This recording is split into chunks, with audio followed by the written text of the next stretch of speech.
on the food. Hello, listeners to Partially Examined Life, Nakedly Examined Music, or Pretty Much Pop, a culture podcast. I'm Mark Linsenmayer.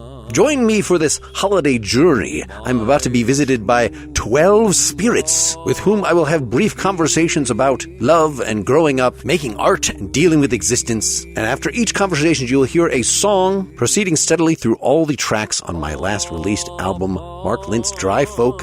Many of these spirits are folks whose voices you should recognize. They are my co-hosts, Seth Paskin, Wes Alwan, and Dylan Casey from the Partially Examined Life, Erica Spyres and Brian Hirt from Pretty Much Pop, Jenny Hansen, a very popular guest from last year on the Partially Examined Life, plus Steve Petrenko, one of my oldest musical collaborators who's appeared on Nakedly Examined Music, Ken Stringfellow from the Posies and REM, and Big Star, talking to me about the song that he sang harmony for me on this album, and you should look for his appearances on both Nakedly Examined Music and Pretty Much Pop. You'll also hear from all of my bandmates in Mark Lint's Dry Folk. Ray Tango on piano and violin, Jim Turk on hand percussion, Iris Hutchings, who sings a lot of these with me, and the person you're going to hear first from, our bass player, Ken Keeley. These are all people who I miss seeing in person a great deal. I'm doing this out of longing for connection through music that I've not been able to get in a while. So I fervently hope you get something out of this experience and have as good a winter time as you possibly can, whatever holidays you may celebrate, and however else you choose to inject the nourishing drama that we all need into your life. Ken Keeley. Hey, Mark. Any quarantine stories? It's challenging to work for the Forest Service when you're working out of your home office. So you have the burden of being the first person besides me that people will hear on this thing, since Feeling Time, the track that we're going to talk about, is the first track. I was excited to have you on here. You are, I think, my longest running surviving musical contact in Madison. That's interesting. I mean, there were other people that we played with. In fact, I feel like I had been in contact with two different singer-songwriters whose band you had been in before actually meeting you. And then, of course, this song was written, I think, for that, probably in really early 2002 for our acoustic demo. And then after the Songs from the Partially Examined Life CD was released, which you played on a song of that too, I believe, right? Yeah, I think I did. Yeah, so coming in for just a one-off little studio thing after we hadn't played together for many years. And then we formed this acoustic thing that pretty much as soon as you and Ray, our wonderful violin player on this track, were lined up, that was a quorum. That was enough to go out with. I know you said this was one of your favorite songs that we played. Yeah. I think because there's that long history of, having joined the band way back in the early aughts, this was one that really stuck with me from that. There's several of those songs I just love. And regardless of whether they're your songs, they're songs that I would have in heavy rotation of just songs that I really enjoy to listen to. It's really melodic. I tend to be drawn more to music than to lyrics. Being a bass player, you kind of listen to rhythm. You kind of think about music and playing sort of counter melodies. And so you don't tend to listen to the words of a song so much.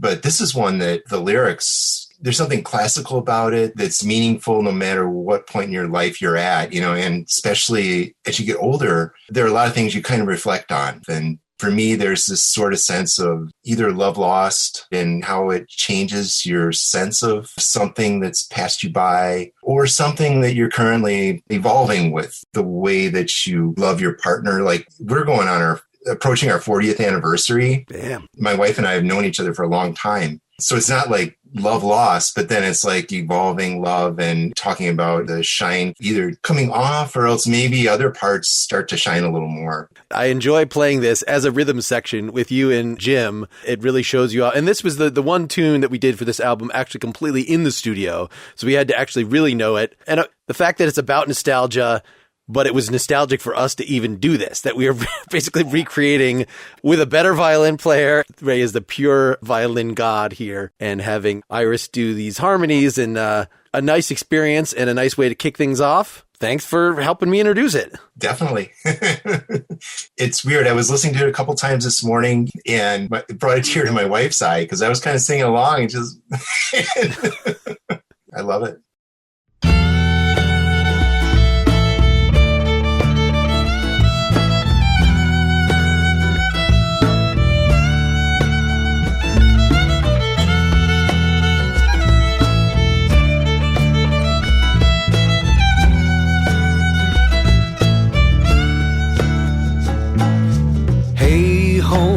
watch you go, tint my memory with a passing glow, changing all I think I don't know for you. Fine fade, passing time, seal my senses with a glossy grime, drawn in full and resting my mind on you. I feel I hope, I feel I hope, I feel I hope, I feel you won't look back on me and feel you have to look away.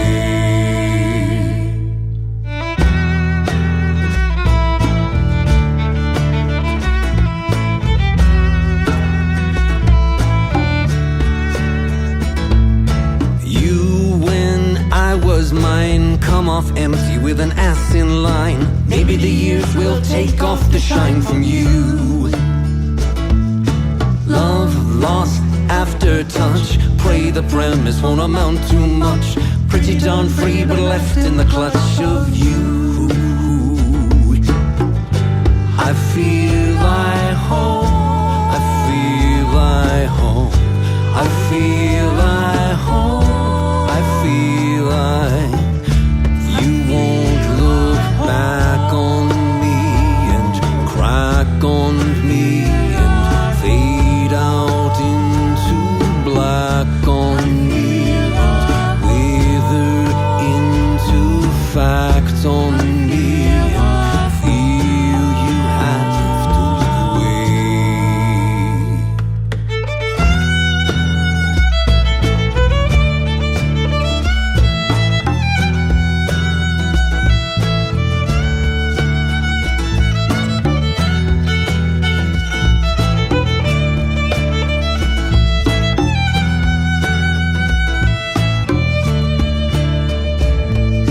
Hey ho, watch you go, wipe my memory with a glancing blow, changing what I don't care to know for you.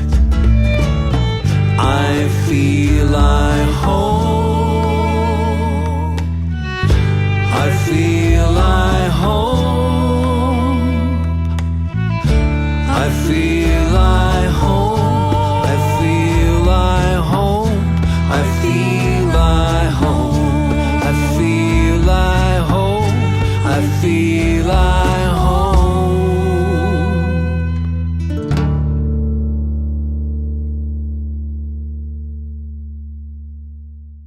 Brian Hirt. What's happening? What are we talking about? We're near the beginning of the full album presentation, celebration, holiday. Are you having a good holiday in lockdown? I love that I have not had to walk through stores listening to Christmas carols. That is the best thing that has come of this pandemic. Well, instead of that, you get to listen to this. I don't know if this is extremely narcissistic doing this whole project or whether this is just wanting to share and have a semi-philosophical or at least pretty much pop-worthy mini discussion of the themes here. You left narcissism in the rearview mirror when you registered marklint.com all those years ago. I mean, would you ever have thought in your 13-year-old self in 1984 that you would be such an exhibitionist and discussing your sexual frustration? I realize that that's the flashy part of this lyric here, the horniness and stuff. But the real theme, I didn't think that this album was a concept album. It's just a bunch of songs from different periods working together. But of course, retrospectively, you can impose that on things. And so I'm thinking of this as, on the one hand, meditations on love. And as a correlate to that, it's ways throughout my childhood. Maybe this partly explains the existential crisis of an adult, of self-dramatization. And I think I learned way too much from modeling my pre-adolescent emotional life after the Charlie Brown's Valentine's Day special. Like that, I thought that was normal to, starting age 7 or something, pick a girl and just kind of stare at her and feel a warmth in my, and I remember us having a discussion at some point in like junior high of like, what is love? And I'm like, well, it's, you stare at somebody and you feel this warmth and you're like, that is not what that is. That is not the conception that I have. That is courtly love. Yeah, you're not supposed to empathize with the blockhead, Mark, but Thanks for making that connection for me. I grant you that, I guess, all the rude stains and all the different versions of it that follow in that same song is the flashy part. But what I took away from this was, I think, someone who is legitimately experiencing strong feelings, but, you know, you're just not emotionally at a point like to be able to do anything with them other than just be thrown around by them. I think of like superhero movies, like Peter Parker all of a sudden has these spider powers, but doesn't know what to do with them. And so gets thrown around by them. Being 13 kind of sucks because you're coming into all this physical and emotional stuff, which will be great when you finally get a handle on it. But at the time, I didn't think it sucked at the time, but I think looking back on it, I could see why it would be a subject for this kind of song. Do you feel like you're channeling present day Mark at all in this, or is it really just a reflection on 1984 Mark? Certainly the choral, was it a waste of my time, which of course this was right after we had done on the Partially Examined Life a discussion of the novel 1984. So I was trying to shove in thought crime and things like that into the song, which is a little unnatural. But yes, this is kind of what I'm getting at, is why those two themes, meditation on love and meditation on ennui, the things that we do to keep ourselves have some actual energy to get through life, because I feel like this is a strategy that I used. And now I wonder if perhaps there were better ways of getting my chi going. How were you supposed to know, Mark? I mean, it got you to where you are now. Well, what about your strategies? I have really fond memories of 1984. I feel like I was still pretty much a spaz, as I still kind of am a spaz, but I was starting to become myself in a real way. But no, when it came to dating or whatever, I was a total loss. I mean, all horniness on the inside and totally tame and in awe on the outside. So I was completely disconnected from what I was doing. I don't recall pining after people quite as actively as you did. I think that was something I knew you had done, and throughout high school as well. It was more of an activity than a thought experiment for you. Go ahead and confess to all your stalking, Mark, while we're recording. Well, I have a different song called Casual Obsession, but that's for a different day. I was very self-reflective about it even at the time, and I don't know if any of it would legally count as stalking. I do remember before we were friends, where I did confess to you, the girl in 7th grade that I had a thing for, and we were on the bus, and you just told her straight out, and she's like, I don't like him, he's a jerk, right in front of me. This whole thing was at a very loud volume. Yeah, that sounds like something I would have done. So what were the alternatives then to drive your creative an activity of pining after the young ladies wasn't the focus? What, there are other ways of motivating yourself to be creative? Why are these things necessarily tied to each other? I guess is what I'm not totally tracking your premise. I think it's something that I picked out of Hume, that you can realize the right thing to do, but unless you have some emotional, hormonal push toward one way or the other, then you just stand there and do nothing. So I can either I have to answer your question or reject Hume. You can reject Hume. Lots of people reject Hume. Thanks for including me on this project, and I really enjoyed the song. Enjoyed is the wrong word, but I really listened to it.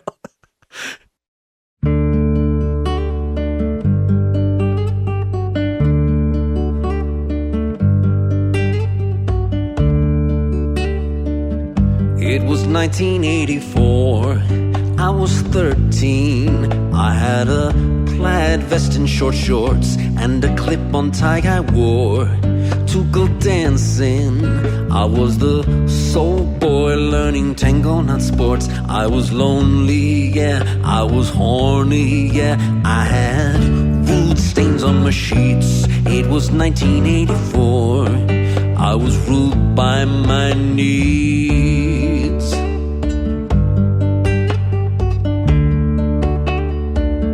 It was 1984. I was 13, and I was well stuck in my ways. Love would knock me to the floor. It would hurt me. I'd have bad dreams for a couple of days. Out of living dress, who could not care less, and I would blush furiously. What was nothing much to her felt like everything to me.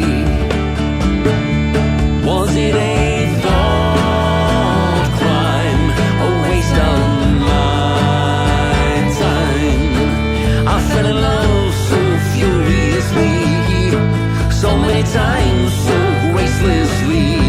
It was 1984. I was subject. I was ruled over and chained. Love and nothing, blood and gore made me thirsty.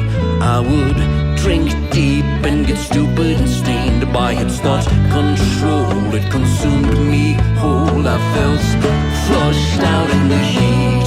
It was 1984, and I was thoroughly beat. Was it a thought crime, a waste of my time? I fell in love with what I thought was love.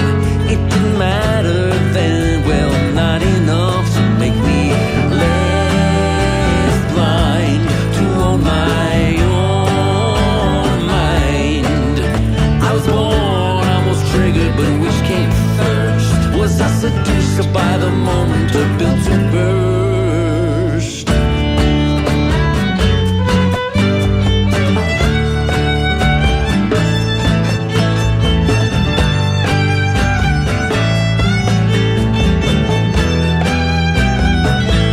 It was 1984, I was 13, waiting at 100 and change, standing thin and bent and poor, like a string bean. I grew too fast on a diet of rage, and I lost my youth, and I searched for truth, but there was not much to be had. It was 1984, it was a little bit bad.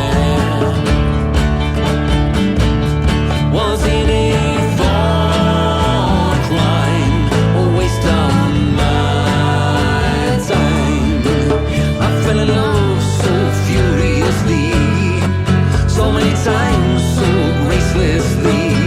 Was it a thought crime, a waste of my mind? I fell in love so easily, so many times, so fruitlessly, so many times embarrassingly. It was 1984, it was history. It can be swept clean or just changed. I was hoping there was more, but there's just me. There were no witnesses to see what I claimed. My old store of strife, the artistic life, that was all that I had. It was 1984, and I can't call it bad.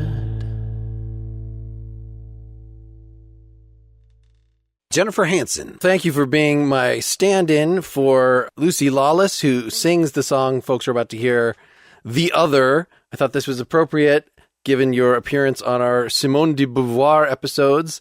Wanted to kind of get your take, whether you thought this was young men especially are always writing these love songs and they're putting women on pedestals and things. And so it's not exactly like a realistic response from a woman. I mean, plenty of women songwriters have written that kind of thing already, but instead a male projection of a snarky comeback, something like that to the typical love song.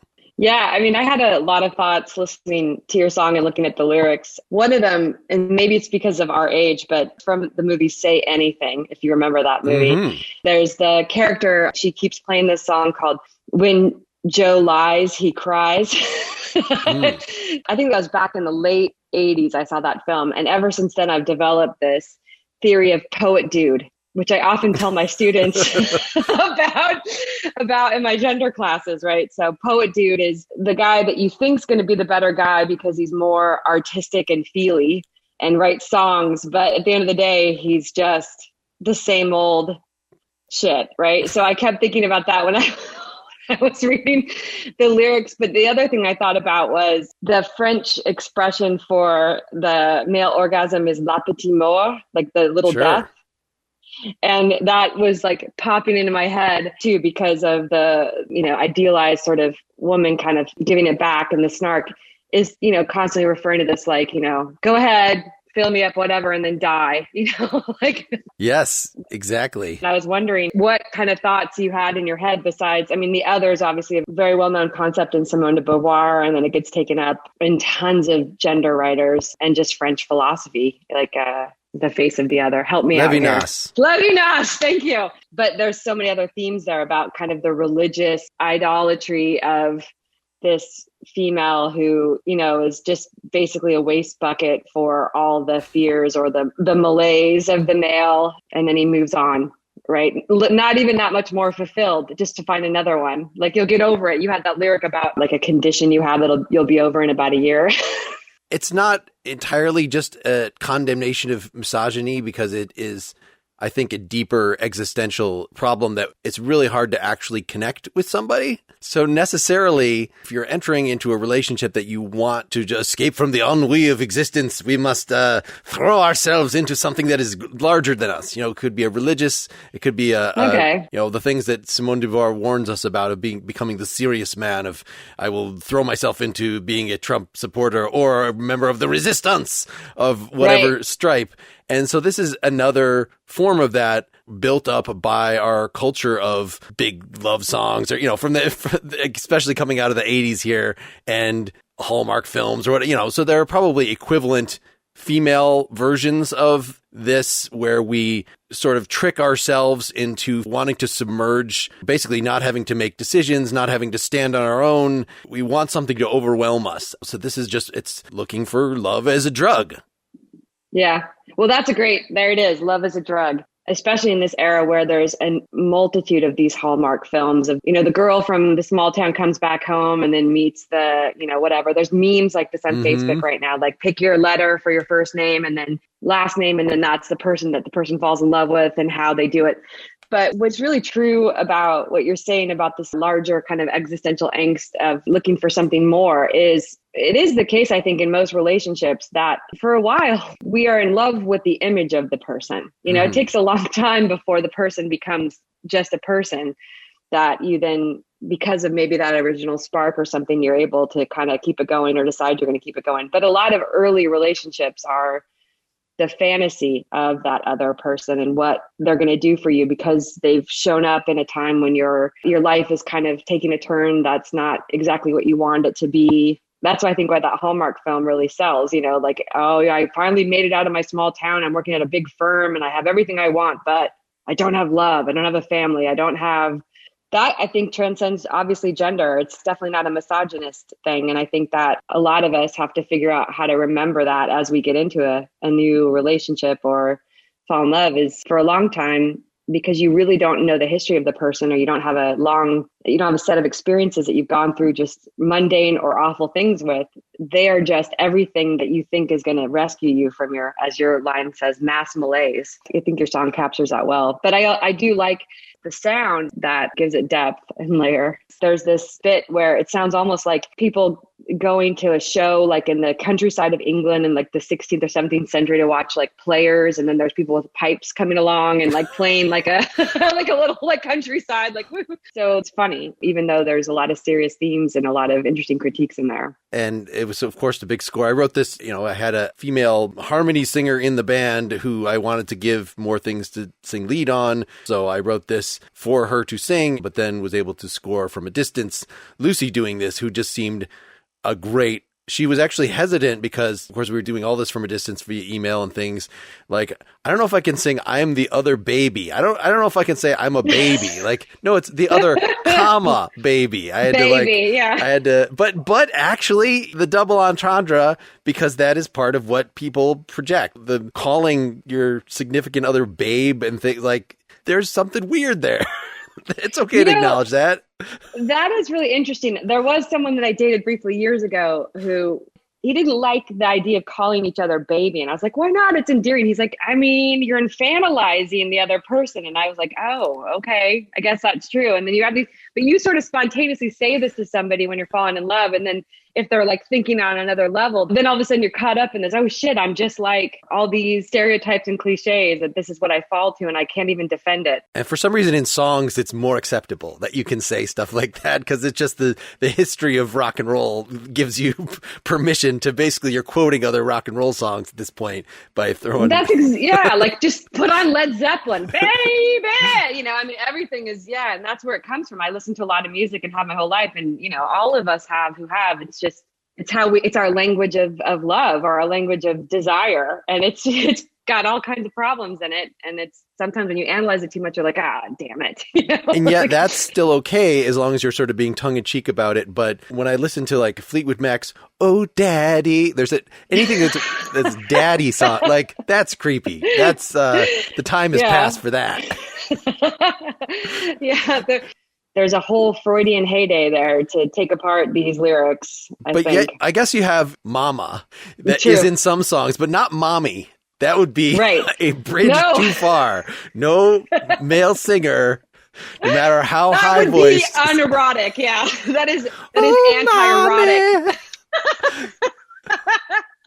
Oh man, that would prevent any kind of erotic encounter.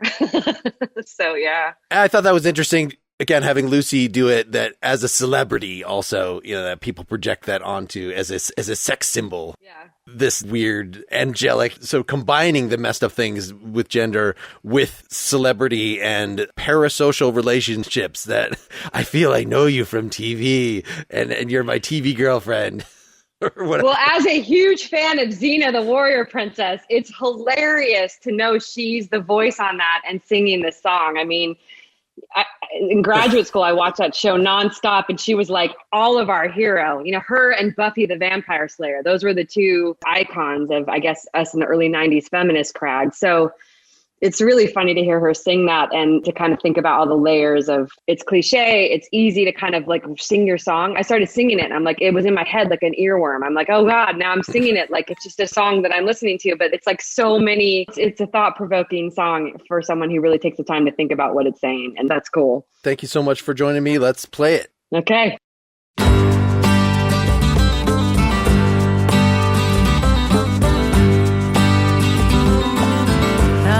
The other baby, I will solve all your problems, fill me up with all your insecurities and fly.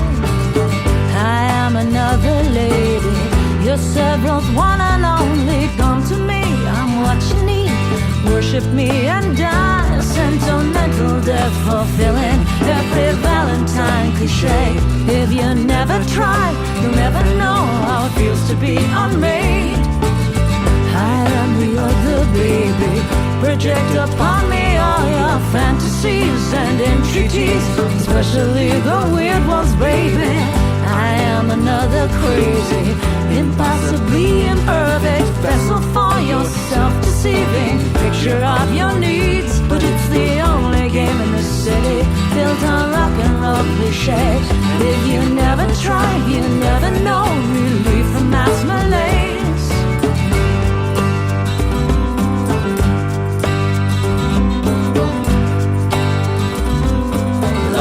Love, that's all you need. A break from what's desensitized you. I'm not uncommon, known condition. Should clear up in a year or so. Love, it's guaranteed to give you something for your journal. A universal, known religion. Self-fulfilling, verifiable. Moving towards the empty ache. Bring on the insipid heartbreak. It all comes with the territory. I promise it won't be more than you can take. I am the other baby, another force beyond your power. Courage to change what you can, your own death notwithstanding. I am the other baby, all wrapped up in too much cultural cliche.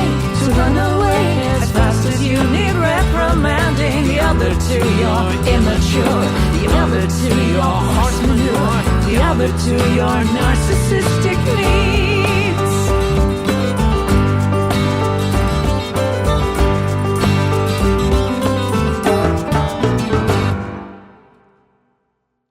Hello, Ken. Howdy, howdy. Well, thanks so much for doing this brief thing. No problem. Let me clarify. I mean, of course, I put on the song on the album featuring Ken Stringfellow because of your giant name recognition, but this should not be taken as endorsement. This was paid work, and you tend to be fairly free. Free and paid work? Fairly available in playing on other people's albums, getting your name out there. Are there projects you say no to? Can you say something about your ethic regarding that? My ethic is pretty much people that want to work with me. I'll pretty much work with them. I mean, if you're coming to me for what I do, I mean, that's kind of pre-filtered in a way. I mean, I'm versatile, I think, but it's clear that my area of interest has been in creating something in whatever I do that's interesting as opposed to just purely, shall we say, commercial, for example. Doesn't mean that I'm opposed to commerciality. It's just that I put interesting first and then see where it takes me. Whereas, there are people out there who are more trying to game the system of pop music and try and reach the broadest audience possible, mimicking current popular trends or whatever. There's nothing wrong with that. It's just not my area of expertise or interest. But after that, people who want to work with me, as long as I'm available. Now, I would have, of course, no idea how to game the system in this way, but in this song that you played on, there were some thoughts about pop music or it's a tribute song, which is kind of weird for me. Mm-hmm. If folks are familiar with the Big Star catalog, there are several lines, Down the Street, 13, even the title Dawning on Me, there's Watch the Sunrise, are direct quotes. But it's sort of a backhanded tribute because it's partly imagining, based on your testimony and what I had read about Alex Chilton, the songwriter for most of these things, that he, at least by the time there was this revival that you were involved in and the later part of his life, he was sort of mystified by the continued popularity. He did not seem to be a strong fan of his own youthful, this is 1972-ish work that he had done, thought it was kind of cheesy, probably would be mystified by this sort of museum quality re-rendering of the third album and things like that. So I was playing a little imaginative injection in here. I don't know. Did you notice any of that when you were recording this, or did you have an opinion? I didn't really think of it that way. I think more architecturally when I do like background vocals and things like that, like what will deliver the musical moment kind of in its purest form, shall we say, the music of the spheres, the Bach approach to music. Now, when did we do that song? How long has it been? Yes, so this was, it was released December 2018. I believe it was spring of 2017, I think is when, and it was in fact considered done. And then I had this other album mostly completed. And I was like, okay, I'll have my piano player and my percussionist add some stuff. But it was considered, just with the nylon string and R2 vocals, and I added a little bit of extra harmony, considered done. But then we added this extra stuff and brought it into the professional mixer, which is what we have here. When I do vocals in general, like background vocal stuff, of course, I'm aware of the lyrical content going by, but I kind of go into a different place, which is really more pure music. It is weird because there is lyrical content, and the lyrical content does mean something. It does guide the song. But in a weird way with backing vocals, I kind of pick up on the vocalist's vibe, shall we say, and just let that inhabit me. It's a kind of, I don't know, there's a little bit of a savantish kind of deal when I'm doing vocals. I kind of go into another state. This is actually relevant to the ideology of the song because some of it is about, I feel like in my early loves in music and in life, it was searching for the tingles. It was a specific, I had fond memories of being in church with the candles and the swelling organ and the giant choir, and, that sort of feeling. And then sort of, I was gravitated in my, when I was 10 years old toward power ballad kind of stuff, Peter Cetera. Like this, because it had that, and Big Star seemed to be a way of delivering that to late teens, early 20s dudes that they wouldn't feel like they were listening to. As a potential guitarist referred to my cover of I Am the Cosmos chick rock. It was a respectable, there was something, whether it was an irony or a certain intellectualism or something, or, just something that this music would, and I'm of course referring mostly to the ballads that they did, the Ballad of El Goodo, I Am the Cosmos not being a Chilton one, but, definitely part of that canon, but they just like kick you right in the balls in a way that bypasses your reflection and I need to be cool all the time kind of male attitude that I think permeates a lot of certainly anything associated with punk. Well, okay, I see what you mean. Yeah, there's like an aggressive thing in the punk world that is sort of co-opted by masculine attributes of toughness, even violence or whatever. There's definitely a different vibe in a punk show if it's like, well, at least in the punk shows I went to in the past, they're all run by guys, and they're all, the whole crew and everything of people doing all the slam dancing was guys. It was fun because it's kind of like playing like a very hard version of football, and I didn't like sports. So this was like sports in a sense, bouncing off of people and doing this stuff. But it shows that, I encountered later that, that were more participatory between men and women. It was a different vibe and certainly much safer. I guess I just want to generalize. It's not just punk. It's the sort of whole rock and roll ethos of, if you think about music as pure expression, then it should be emotionally naked. And there's something with a lot of lyricists I've worked with, a lot of other musicians I've worked with, that is, you just don't do that. That's kind of unseemly. But if you take seriously that you've talked about writing music as summing up a magic spell, as that the ego is set aside. So there is no room for defensive, I'm just putting masculinity on it, but I'm sure there's different ways of characterizing this.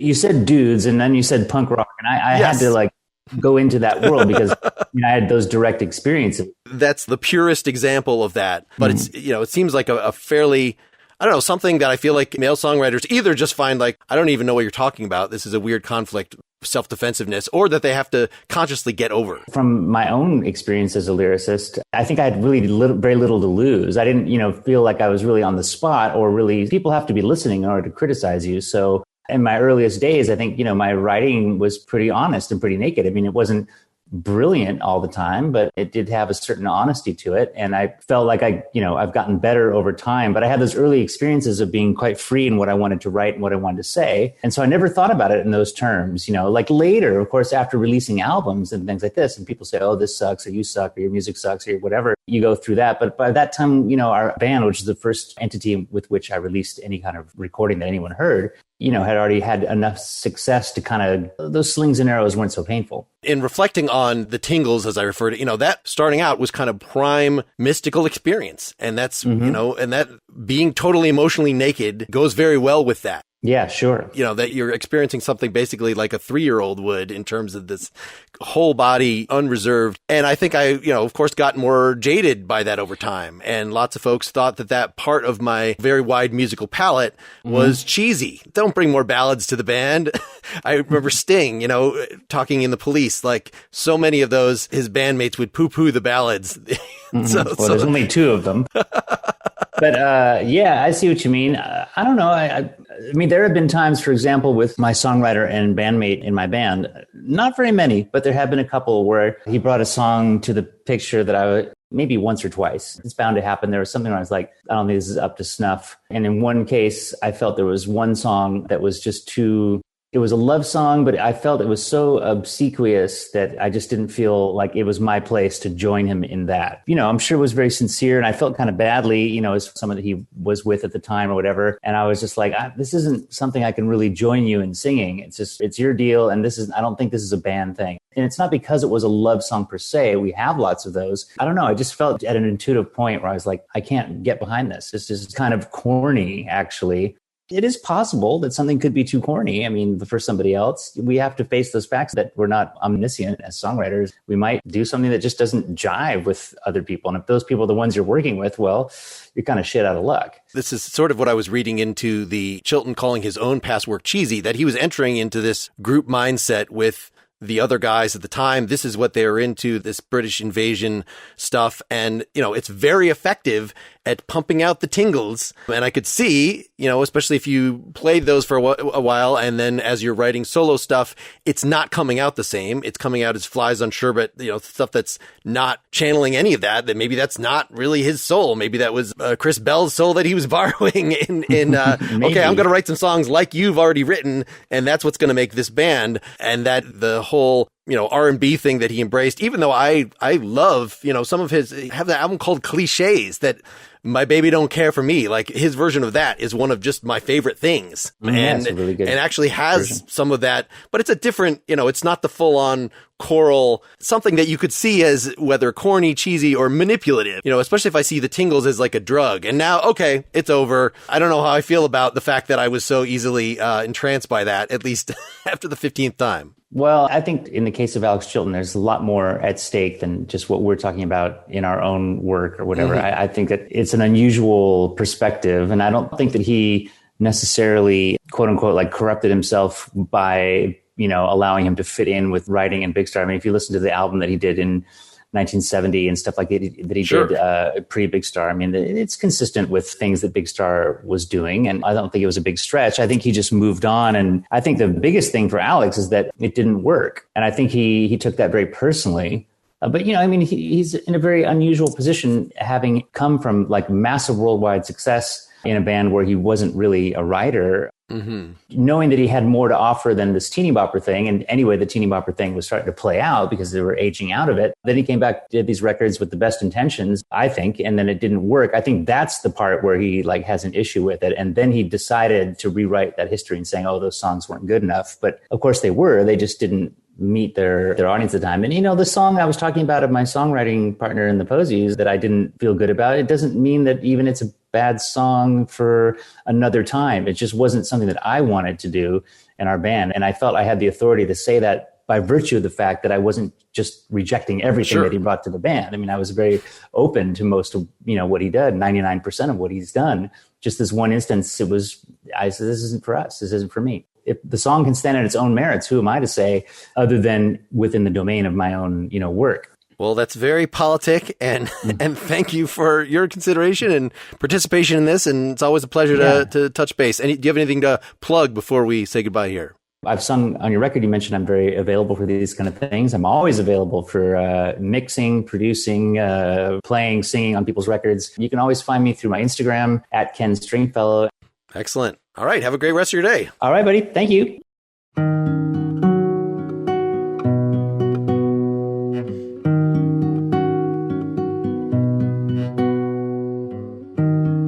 Heard you down the street, feel like I'm 13. Never felt so good to be alone. Held up imagery, only big to me, and several hundred others who like to feel good, feeling bad, holy warming over, basically swarming over me. Don't you adore it's over, dawning on me. Maybe be big deal, though so small you feel. Your select appeal is real, but excludes you. It all felt much too lame. Fortunes never came. You won't outlast your name, though we seize. We feel you more than you do. Holy warming over, basically swarming over me. Don't you adore it's over, dawning on me. Holy warming over, maybe the storm blows over sea. Despite yourself left a legacy, preserved, enshrined, reenacted, deserved or not, still effective, always dawning on and on and on and on.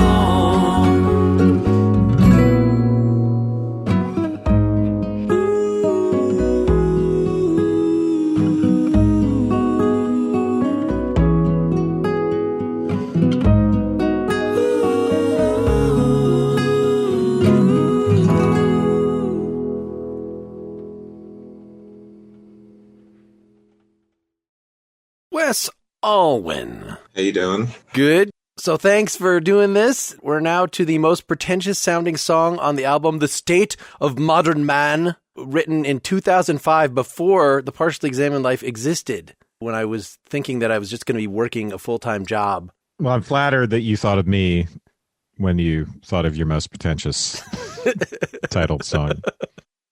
It seems there's some good Nietzschean last man kind of stuff. I had not studied that any time recently at the time that I wrote this, but he's reporting on something like the modern condition, that especially if you're working a full-time job, then you're caught in ennui and perhaps creating some drama for yourself here and there, but otherwise it's a slog toward death.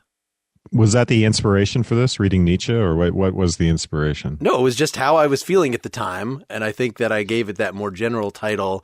I was thinking that at least the mentioning of finance, being in good financial straits was a more general, maybe I'm giving a more general picture of humanity rather than myself.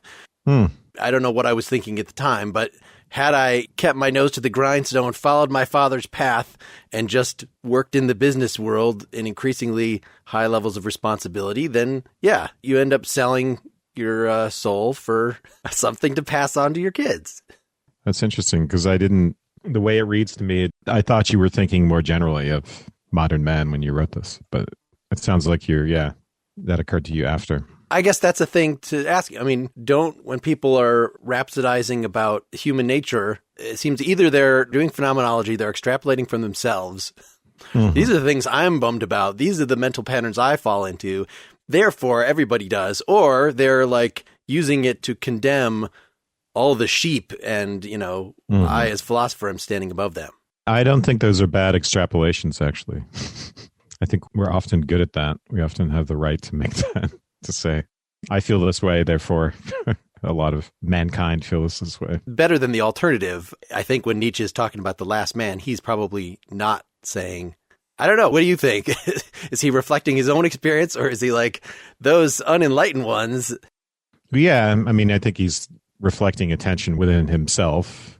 I mean, the fantasy of the Übermensch and the overcoming, and he's already someone he was sick, and he thinks of himself as sick, and physically, and I think probably mentally as well. And so these ideas of overcoming are also about self-overcoming. So I would imagine he thinks of himself as having the experience of the last man. I mean, his elitism gets pretty crazy, Well, yeah, and maybe he's doing exactly what I'm describing in this song of like, you see your life as such a drab continuation that you create in yourself. You're looking for some theatrical presentation of yourself that you can raise up, and maybe you're just talking it at first, but hopefully, it's aspirational.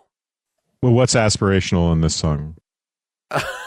Well, except for the fact that you're being a musician.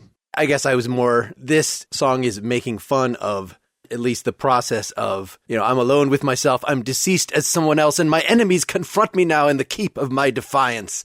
In other words, it's self-created drama, and that's my cynical take on even what Nietzsche is doing in raising the specter of the Übermensch, the aspirational thing. But yes, one could be less cynical. Perhaps Nietzsche is not that cynical and really thinks it is a possibility, or at least good to have those sorts of ideals there to aspire to. And it's not merely, as Woody Allen would dismiss existentialism, as just people taking their neuroses and splashing them on a big screen.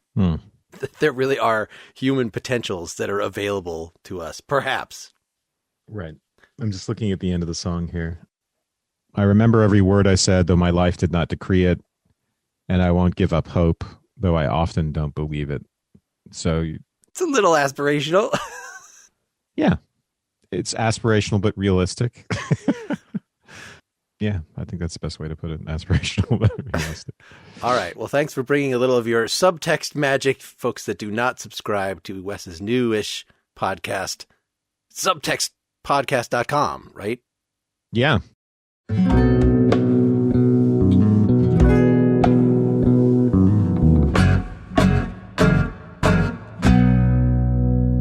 I don't think, I obsess, and I'm bored a lot, I guess, and I search for things to suck me in. Escape is where you find it.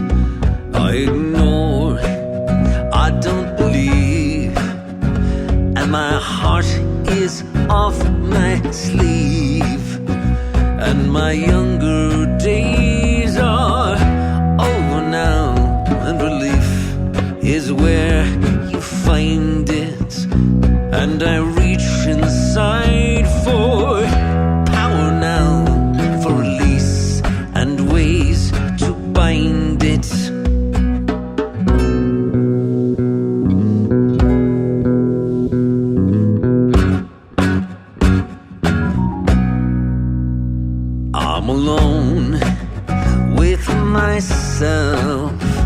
I'm deceased as someone else, and my enemies confront me now in the keep of my defiance. I'm at war with myself, though at least I have gotten my health, and my ending will be fabulous, at least in terms of finance.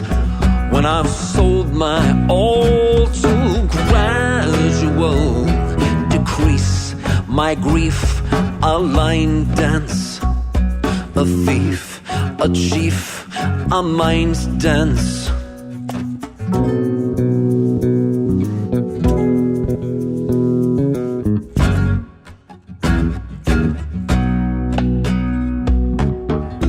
Computations make me sad when I form a little thought and it rolls over,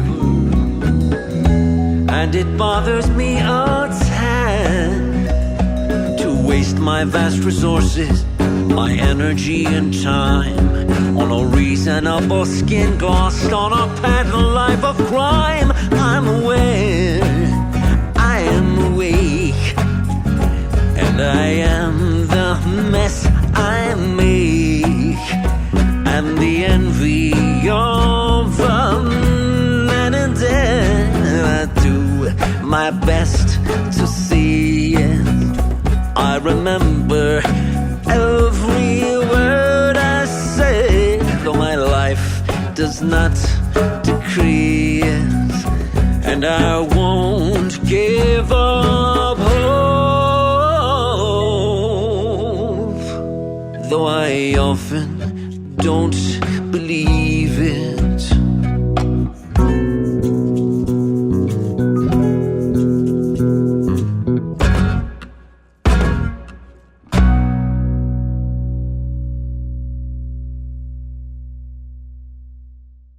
It's my old bandmate and Nakedly Examined music guest, Steve Petrinko. Mark. We're going to talk about Unspoken, which was not called that. Is this like the first song of mine you ever heard in 1989 or something?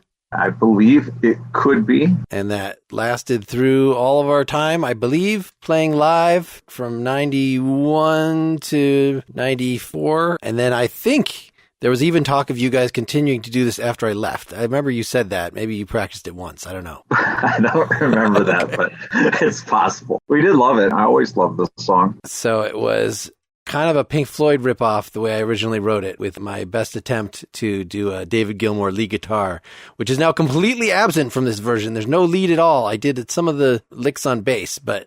It's funny that you said that, because in my notes, I wrote, how the Floydian thing changed over time. And by the time that you get to this new dry folk version, despite your best attempts to take all of the Floyd out of it, somehow, and it wasn't there before because there was no acoustic guitar in the song, something about the classical and the steel string together, that sound in parts is very Wish You Were Here-y. I never would have heard that before, but it popped out at me. Even making it into a duet, because I can't sing as high as I used to. I didn't have any mic technique when we would do this live, so that if you need someone to hold, I would just push it into the mic and make it distort, no matter what setting we were in. It was actually one of my favorite things. I think we had lots of moments where just weird, otherworldly, magical things would happen. And one of the weirdest things would be, I'm just going to exaggerate a little bit, when you would open your mouth for those two big notes that were there, and out of your 99-pound frame, I don't know what it really was, maybe you were 130, but like your mouth would open and it would get bigger, and the mic would like almost go like into your face, and like it seemed like you're like out of a horror movie, like your mouth would like open and like would come out and like envelop your body, and that you would create like a singularity or something. The world would end. It was awesome. And we probably didn't talk about what it was about, or was it just obvious enough that it was me hitting on some girl that I went out with her once, and then she would just want to be friends. That was the story. it reads pretty plainly that way, and that's what that was about. But I didn't know if there was further story behind it or not. I never asked you. I recorded it and I delivered it to this girl, and I think I figured out that she was like her older boyfriend that she knew from before college was like in there with her when I delivered it. Okay. She was at college with us? It was about my third conquest of college. I remember it was Halloween that she said she just wanted to be friends. And then I think it was after that I'm sure this came up at some point, but being such a scamp, I sent her a letter through, I thought it was just like interquad mail. In other words, like it wouldn't go actually out to the post office. And I put some Taco Bell hot sauce in it. And it was like, nice. I made some joke about the hot sauce, about, being hot or something like that. And I think she told me later, you really shouldn't send stuff through the mail with sauces in it because, of course, exploded in there. It actually did go out to the mail system. So I guess I should have hand delivered that or just not done that at all. It's something that people in college don't think about. Somebody had sent me an invitation to something and it had like a piece of chocolate attached to it, but there's rats at the post office. So I got this letter in a baggie and they were like, please don't put chocolate in letters because we have rats. It actually said that. Wow. Well, thanks for walking down memory lane. I think when I released this album, you're like, oh yes, this is you're going by all the way back to basics, but it was just this song and the one after it, Time. But the fact that those were, I always tend to like to revisit some old material, but this was too old. This was stuff that like actually required rewrites, changing the lyric a little bit so it wasn't trying to breathe the stench of real life. I find I'm crying out for air. I couldn't leave that in there. That was, I don't know. Some of the other stuff that I thought was terrible, I left the way it was. So the way that I hear it, what I hear between the versions is that in the 80s, for whatever reason, we all had to growl more and we all had to make things slightly more manly than we needed to. I don't know what it was about that time, the hair metal thing, and maybe it's just being a teenager, but there's a lot more angst and there's more, I don't want to say anger, but there's like a less happy vocal tone that's being used in the original one. And I like the rewrite that you had done with the lyrics because you softened it from being like kind of angry that this girl can't understand you to wanting her to understand you. And that makes a lot more sense, especially from this new kind of folksy country angle, that direction that you took it in. It softened the narrative and I enjoy it better, especially since you have Iris. The note choices that were made for those harmonies are really beautiful. And so the fact that the song lyrics were tempered to help that feeling, I enjoyed it. I thought it was a nice direction that you took it. Well, thanks, man. Here it is, Unspoken. Oh, but before we go, plug some stuff. You've done a crap load of stuff since you were on Nakedly Examined Music. I interviewed at the worst possible time. You were like working on a covers album. You hadn't even finished it. You had done some Elvis stuff. That was as far, I think you'd more or less finished the Elvis album when I talked to you. But since then, you've finished the Bee Gees cover album and then did, 20 songs or more original songs since then? Yeah, I would say it's at least 20 original songs. And I kind of do, because I found an audience. The internet is a wonderful thing. And I just have this rapport with some people in the Netherlands and in Australia and Germany, like all over the world. There's a DJ that really helps independent artists, and we've created kind of a community, and we do some collaborations together. So in addition to doing lots of original material, now I started a saxophone journey maybe about 5 years ago. So I play 4 different voices of saxophone. I've incorporated a lot of that stuff into my work. I'm so motivated now, and about every month I put out an original, and I also put out a cover because this DJ has 2 shows that go back to back every Thursday, and you can send a cover in for the one show and you can send an original in for the other one. So I've not been on Netherlands FM radio. Like I've been on every week for the last 2 years with 2 different songs, and we have these nice chats and things. So it's inspiring. I'm doing an Afrobeat song with a man in Nigeria right now. It's just, the internet's limitless, and these wonderful people that I get to meet and make these friendships with. Every song that I do has a video, and it's on YouTube, and you can look me up on Spotify too. It's all there. Very trippy stuff.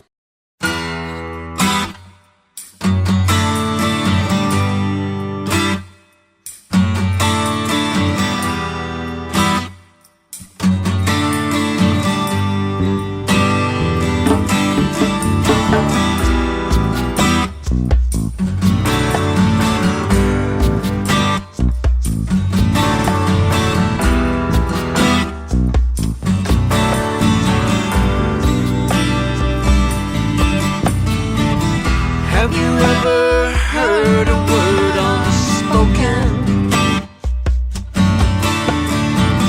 Have you ever tried to lose control? Did you try to feel the things that I forgot to say?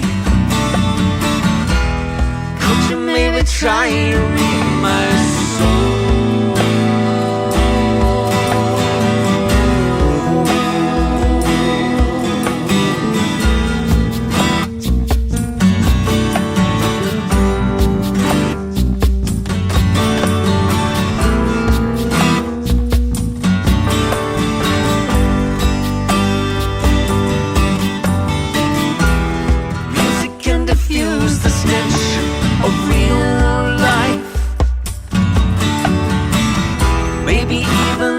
Substitute for air.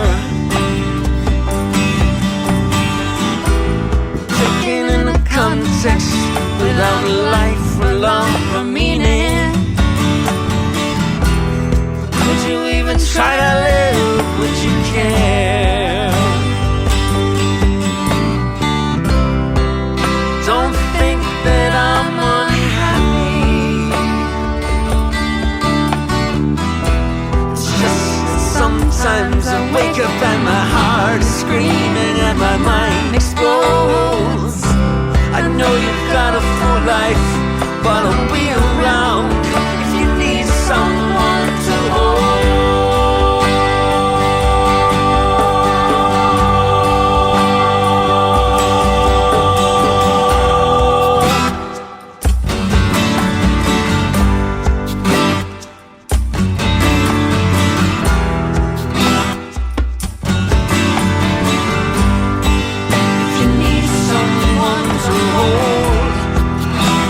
Ever feel that something's incomplete?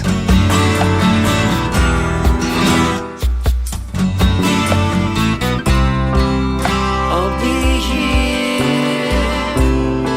I'll be here. I'll be here. I'll be here. I'll be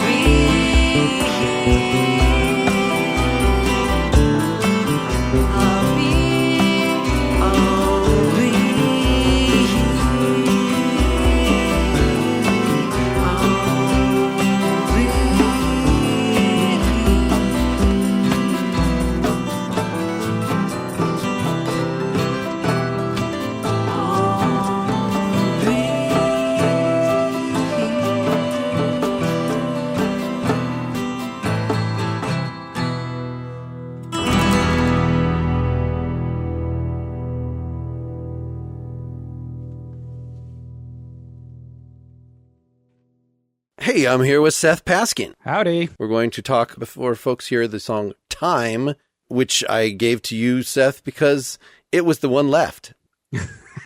Okay. But I thought you might have some things to say. This is the oldest song on the album. I mean, the recording is recent, is made when everything else was here in 2018, but it was written in 1988 as a creepy high school kid. It was written for a girl who I had gone on one date with. It did not emotionally scar her. I've been in touch with her recently. If we were friends, it's fine. But so I even sent you the original version where I had just gotten a phaser pedal and decided that I needed to make the chorus sound like, but I've gotten rid of that and made it a little less cheesy. Okay.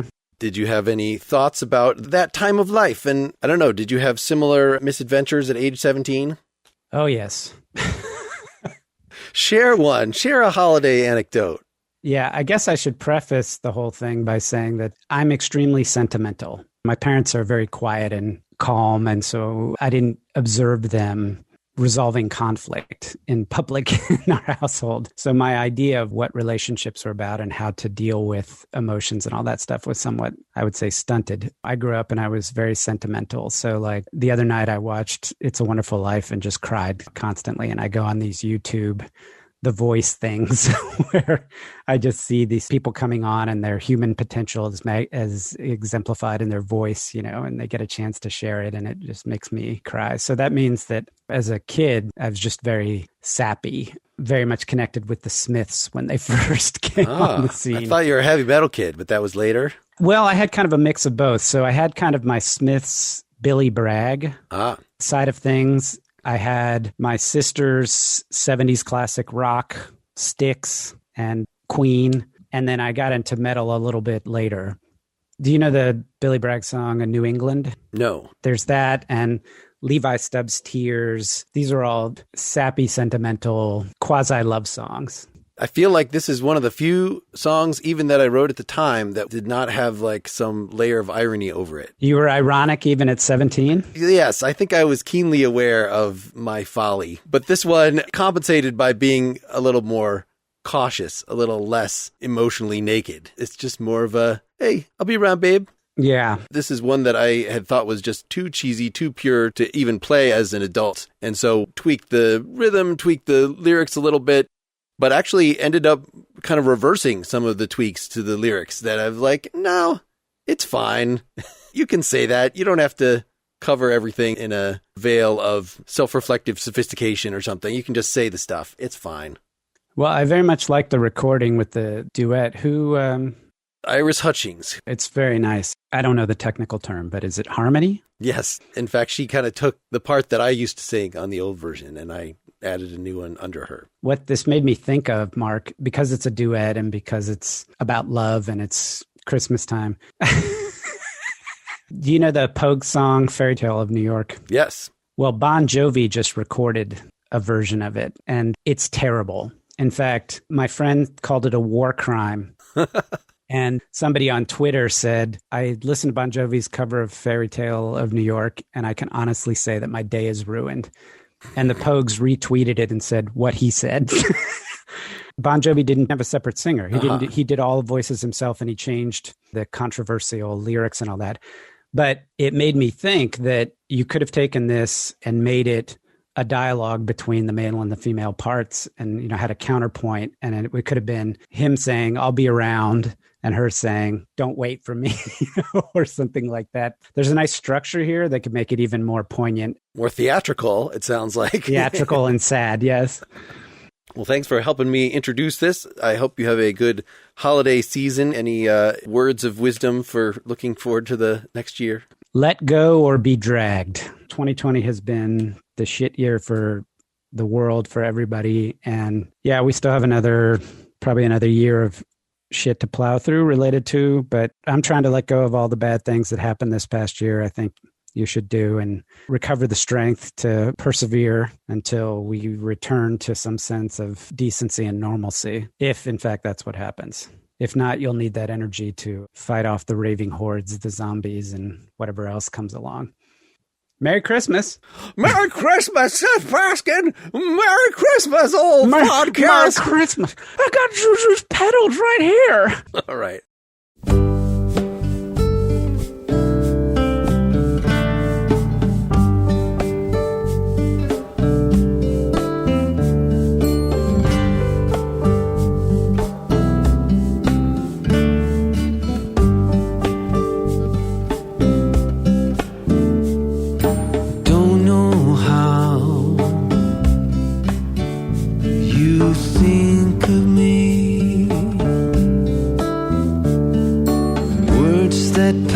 Between a smack of insincerity, it's okay to wait a while if you find yourself in cycles of aggression and 'cause I've got time. It's most of what I got to give. Time.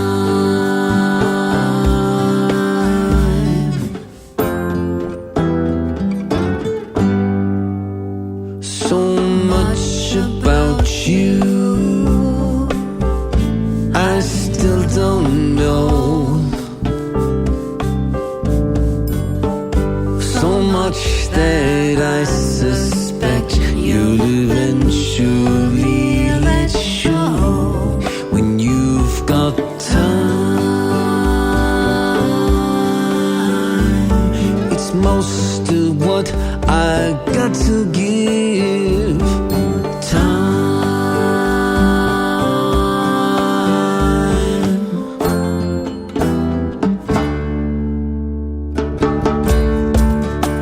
Whatever happens, I will still survive, but never quite alive. Do you know me? Sometimes I just don't know how I feel. Not sure that I'm real. Can you show me? And I think I've lost my way. Don't know what to say. Please don't turn away.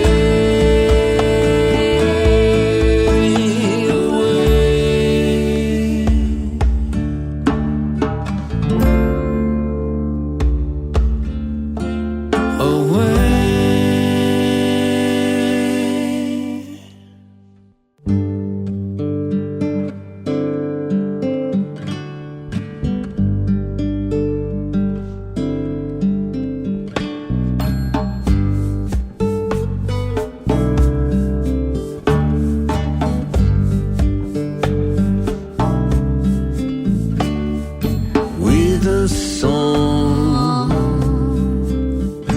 and with a touch, I'll repress my memories and not expect too much, 'cause I've got time. It's most of what I got to give. Time.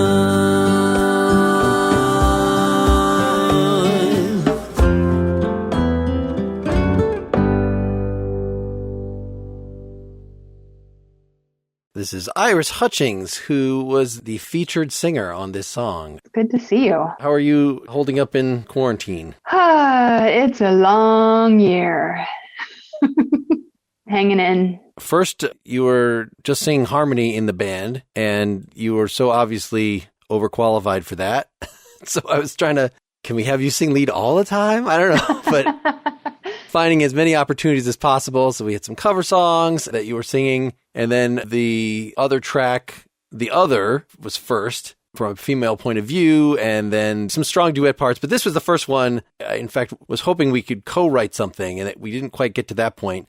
But I swear, you gave me this idea of, I was just like, tell me something that's going on. How do you remember this? I remember you saying, do you have any ideas for themes for songs? And what I remember is mentioning kind of the idea of two people having the same eyes or seeing things the same way. Because at the time, my boyfriend and I had our eyes looked pretty much exactly the same when they're kind of unusual. So that was the basis of my thinking. I didn't even get their eyes looking the same. I swear this magic eye puzzle thing, that was your idea. That was not something I would have come up with. You're like, really? It's like we are so in sync and we solve these puzzles the same way. And I don't know about the looking in the clouds, if that was also something we talked about. Maybe it was the clouds. Yeah, I do remember saying, we saw the same things in the clouds. Like, okay. The same weird shapes. I knew some more of it. And then probably 6 months passed, and then you had already broken up with that guy. So I don't know if that was the direct inspiration, but that gave more material to actually make this into a song. Yep. I was very unsure, until I pitched it at you, what you would think of that and whether, because, it's not like we had talked about, you had not grieved to me about your breakup or something. It was just something I was aware of. So it's not like this is your diary that I'm trying to write for you. Right. I wanted to have something that, I guess, that would be natural in your mouth. Yeah. And I know we wrangled over some of the particular phrases, and some things, had too many syllables, or, things got simplified or changed slightly. But for the most part, it was intact. Yeah. Anything else stick out? It was kind of cool the way that it evolved for you. Like, you are the songwriter. You're a lot more talented at that stuff. And so it was really good to, like, when you came back with it, I had kind of forgotten that we had talked about it, and you came back with this song, and it was awesome. I really enjoyed the theme and the whole idea of it because, it's universal, right? How many people stay with one person forever, and it's the one person they ever date ever? Almost no one. Something that came from my experience was this: when you look into somebody's eyes, you can't see their soul no matter how hard you try. That this myth of locking eyes with somebody and feeling like that's something, and, well, you can do it at the zoo with the octopus. Right. It's just as effective. Yeah, I liked that. I can't read your mind. And stuff comes up. It does. And yeah, I actually really like the bridge, the idea of, I'm going to keep looking. I'm going to keep trying, not giving up. Right. I can't remember. I hope I will finally see okay. If that was the way I'd originally phrased it, or you wanted it to feel okay, or there was some difference, but I think I had to explain that, like, this is about my vision clearing, and now I'm hoping that I will be better able to spot the ideal boyfriend material, or whatever the thing was. Yeah, we did go a little bit back and forth, but no, I like you explained it, and I was like, oh, okay, yeah, totally. And I was excited. On that one line, I added my daughter to sing the super, super high harmony as a soaring. That was a very nice. We did one show where the two of you were on there together harmonizing. Yes. Maybe someday there will be shows in the world somewhere. Please, I miss it. Do you have anything to plug? Haven't you come out with a Getaway Drivers album since we did this? Yeah. The Getaway Drivers have put out a couple of singles throughout the year, and we are working on getting close to releasing our newest EP. A few songs that we've been working on and putting together. Excellent. Yeah. Well, wonderful to touch base with you. Here it is, We Fall Apart, featuring Iris. How do you feel about my truncating your last name for your diva name as far as this album? I love it. I'm going to be the Iris.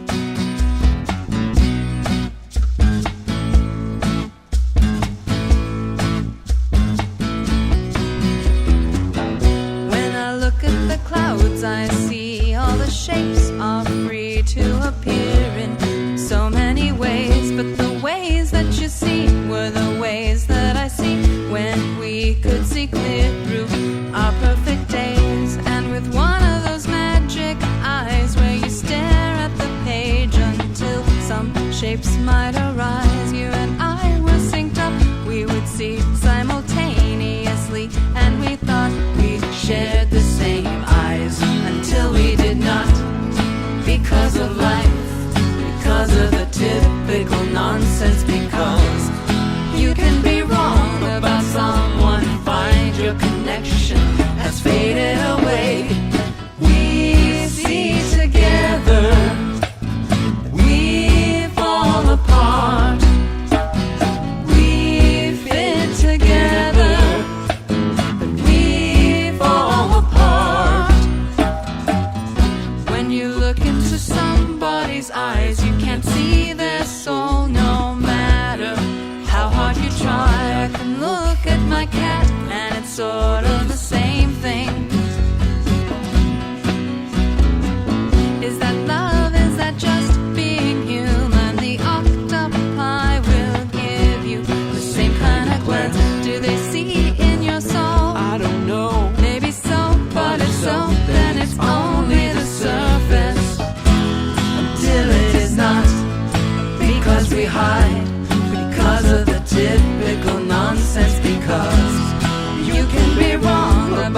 looking, you found what you thought you had looked for all your life. We see together, but we fall apart. We see together, but we fall apart. We fit together, but we fall apart. We seem together, but we fall apart.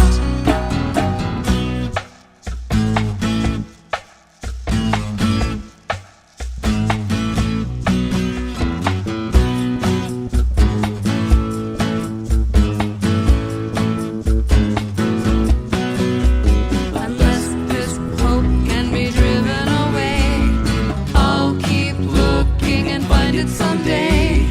I hope I will finally see okay.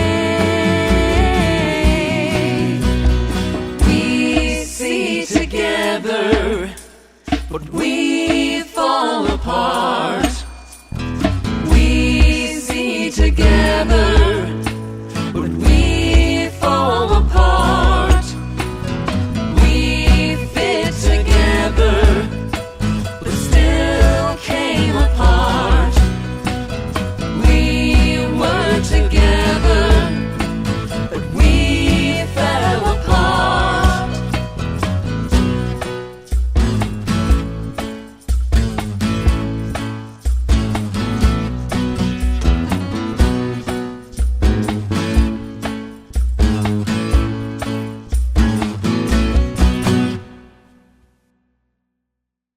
The next tune is called A New Couch. I'm here with Dylan Casey. Hey.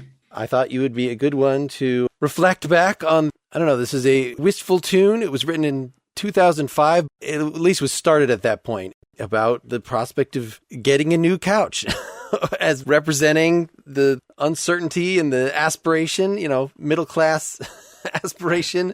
And your relative discomfort with that. Yeah. I thought this might resonate with you in terms of, I know that you going through your wife being in med school and just all the different places you lived, the fact that you were in Flint, Michigan for a while. Yep. 4 years.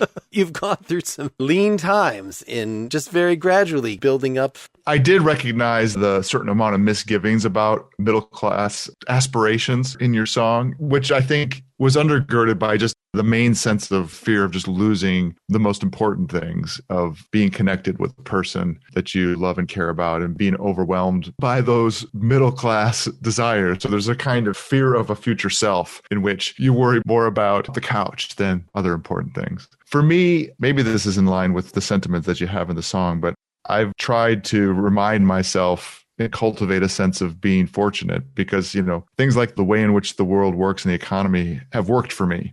And so I try to cultivate a healthy sense of fortune along with enjoying a new couch. So I don't know what else to do than that, right? I'm not a partisan of self-loathing about it, but I keep it in perspective. I'm surprised that you kind of saw the misgivings in here, that this is, I feel like, a fairly irony-free song for me, that I'm not putting myself above these struggles. In fact, I'm kind of seeing it as, of course, keeping the perspective that it becomes a symbol of building our life together. And these concrete things, like whether you get that job that hopefully will be less miserable than the one that is daily making you a less pleasant person to be around, that matters. Yes, it does. And being in a relationship, I think it's not unusual that the woman in a heterosexual relationship will be more conscious of the environment. Yeah. Deriving comfort from having a clean, orderly, nice environment. So there's also a little of the dynamic there of picking that up from my wife, from your sister, and having just that malleable character of desire and values that when you do submerge yourself into a relationship, then you're in that and you've got your sort of shared field of possibility. And maybe, to some extent that is an illusion. I think sometimes I know your mind, but only for one side is the end. Yep. Because we are all kind of alone, but at least we're together in this. And that is a good thing, even though it's also a scary thing.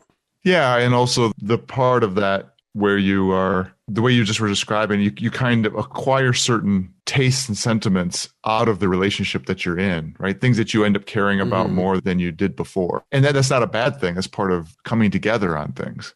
I mean, you strike me as a very self-contained person. I feel like depending on like which relationship I ended up with for my life might have determined things quite differently. Like, I don't know in terms of, at this point, like I can't imagine not having kids. But if I was with somebody who didn't want kids, yep, I probably would have adjusted to that and just had a different view of the future. And that kind of makes me feel like I lack a certain basic integrity that, like, you know, am I going to live in the country? Am I going to live in the city? Where am I, you know, what are my overall values? I mean, there are certain things that I know it would have been more convenient for me to just be happy in a regular job. For everybody around me.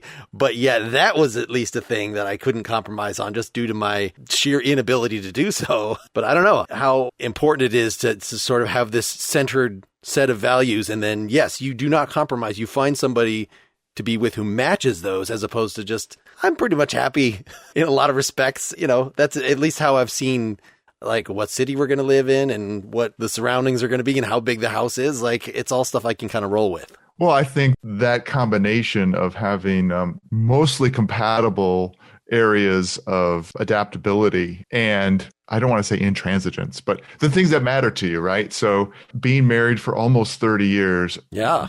It's not going to work unless those two things are sort of mutually there. So I don't think it's so much that, like you described, at least for yourself, that there's a whole bunch of things about living that you kind of roll with. You wonder if that flexibility for you isn't a sign of some kind of lack of integrity. And that doesn't seem to me to be right, because I think there are things that really mattered to you in terms of how you live your life. And one of them was your inability to participate in sort of quote unquote regular job stuff. And that just to me is an example of, well, there are things that matter. And I think that, in fact, if you're a person who has too many things for which you can't just roll with, you're going to be very, very difficult to live with. And there might be some kind of conservation of rolling with it law regarding relationships, that to the extent that one part of the relationship has very few things they can roll with, the person that they're with has to be able to roll with more things. So I suspect that's probably true. Because you got married so young. It was a week after graduating college. I was very young compared to my peers. But you got married not so long after college. We got engaged and then put a 2-year, like, for some reason decided, I think it was partially because of just where we were going to get married versus where we were in the country. Yeah. We like put a 2-year engagement, which was at the end of 1 year, was like, that was so silly. Why didn't we just put a 1-year engagement? Like, it did not help, like, me to get used to it, to have be in that in between state. Like, I don't know. It's the concrete things. Getting a dog together was like more of a bigger deal. Yeah, getting back to the concreteness of the song. You know, that it really is a matter of the things you do as opposed to what you say or what mindset you have put yourself in. Yeah, I think that's right. I mean, you know, dogs and kids and houses and things like that. I mean, one thing that's true with Brenda and I is maybe your song points to this being far more important than you would initially think, is that we have incredibly similar and aligned tastes regarding architecture and home decor. And so we both gravitate to the same kinds of things. That has never been a point of friction. Well, thanks for helping me introduce the tune, and Merry Christmas. Merry Christmas. The new couch that you've pictured, the new couch in your mind, will someday fill the living room. No, not as much, I think you'll find. A few more years, a little bit off, the furniture will roll. The plans that were uncertain, the feats we aimed to do, the pictures taken forward of the routines in which we grew. A few more years will pull us along, the future will arrive. We hold our possibility, we lean with grave necessity. We've come this far to witness with ourselves the only job.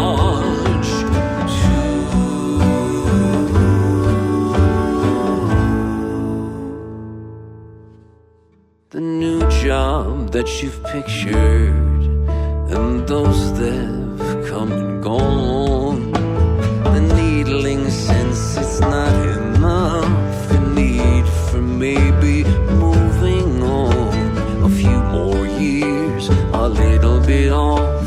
It works itself along. We hold our possibility. We lead with grave necessity. We've come this far to witness, but I'm not sure I can judge our hope and possibility. I hope you still share that with me. I want so much to come to you, each goal that may remain this true.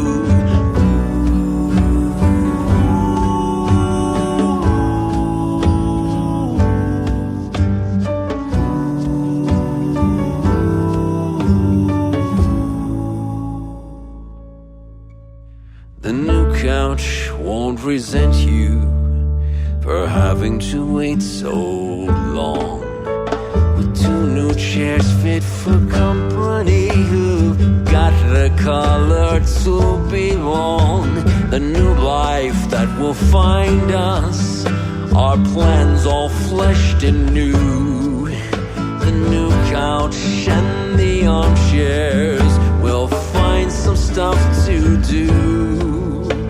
As long as we just wait here, our new couch will abide. I think sometimes I know your mind, but only from one side.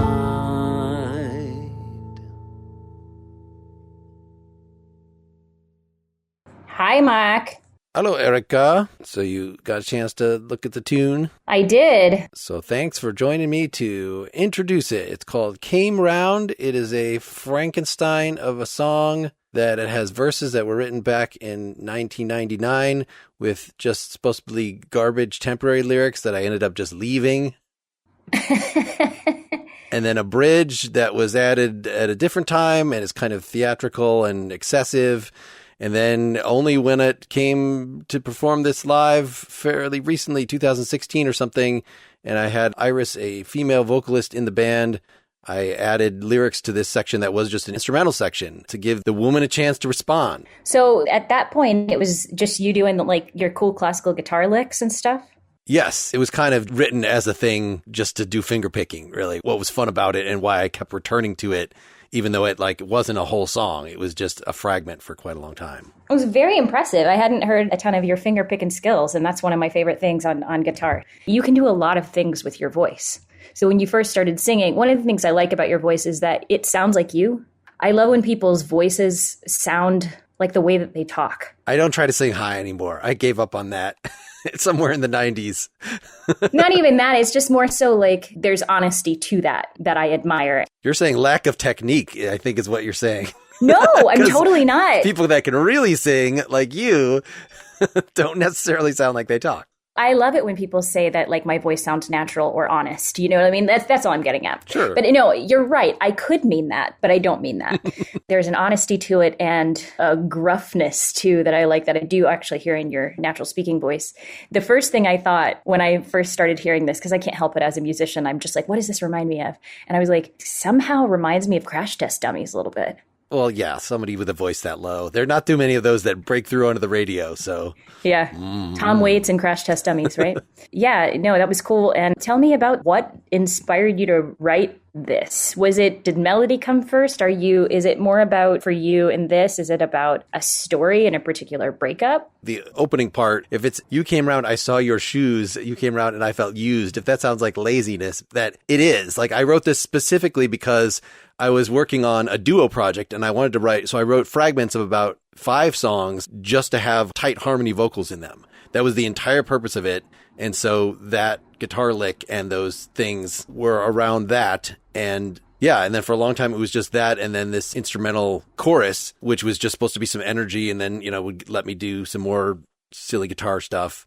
And then, yeah, the bridge was kind of hearkening back to in like my first solo album in 93 or so. I had some kind of excessive love songs, including this one called Finale that was like a riff from an earlier song on the album that just repeats over and over again. And I kind of get more and more insane sounding. I like that. I was sort of feeling like I'm not in the throes of that kind of passion anymore, ever. You know, it's just I'm not a young person tortured by loneliness or anything in the way. I have different, more mundane, more depressing things. Wait, isn't that the truth? So I was sort of putting myself in the shoes, like if I felt this strongly about the same situation that I was talking about in that old album, which I don't, and I didn't at the time, but like it ended up being pretty effective, like as effective as it was when I actually meant it, I think. You know, you're totally right about the passion of youth. I had a student the other day who was just like, I don't know what to do. Like, I just want to do everything. I want to be this, and I want to be this, and I want to be this. And I just feel like there's never enough time. And she was going through her own little crisis. And I just wanted to be like, oh, you precious thing, hold on to that excitement for life as long as you can,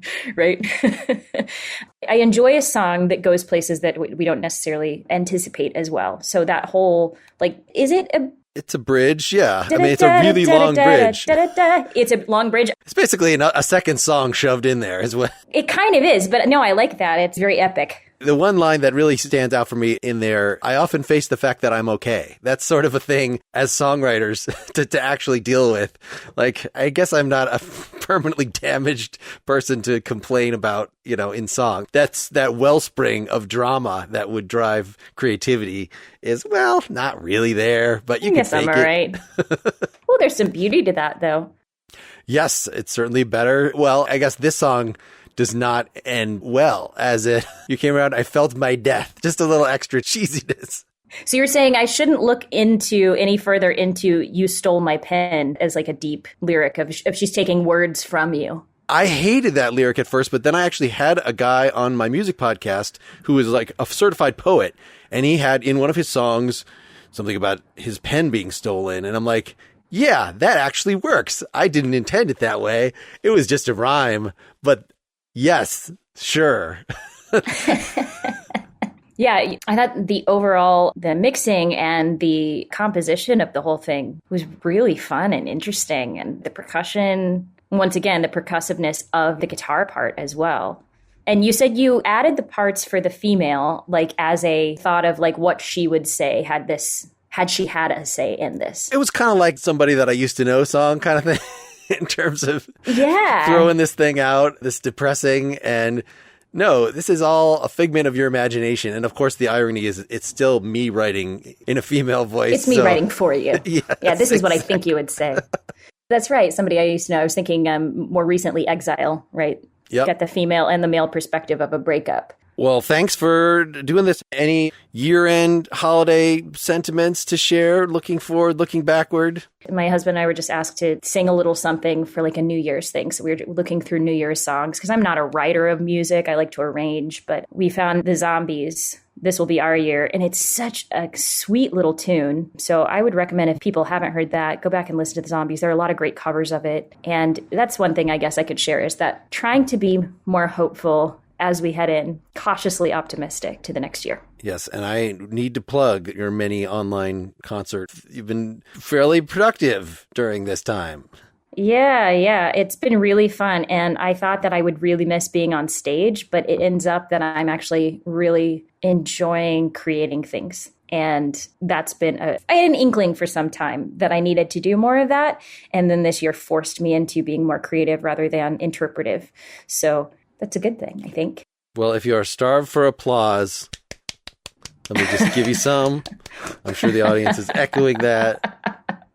Thanks for sharing your music with me. Here it is. Came Round.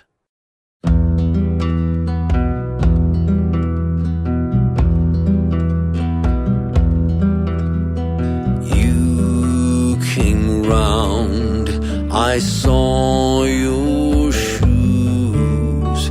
You came round, and I felt used. You came round, I don't know when. You came round and stole my pen. You made me up to listen up. You weren't enough.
alone. You've got to listen for my tone. From away, I'm dreaming of you. I'm leaving me through, believing it's true. I'm seeking nothing and I'm finding it.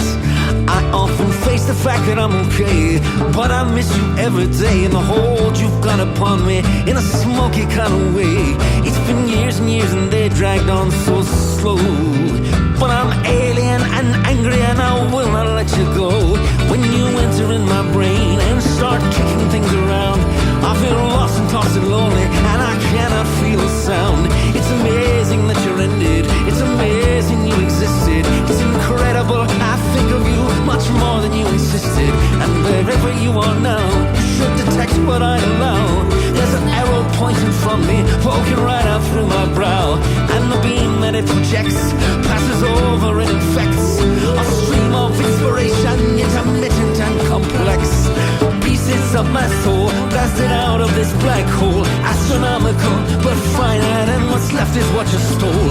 And I'd give you the last word if you believe one thing you've heard. And the next time you come round, I will dismiss you as absurd as you did me.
Ray.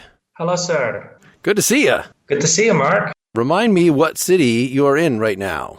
I'm in Jakarta, so that's the capital city of Indonesia. You have been there certainly since the pandemic, right? Basically, since I went home 2018. I did visit 2019 and then... Right, our CD release party. That's right. And then 2020 has been just a bunch of nothing.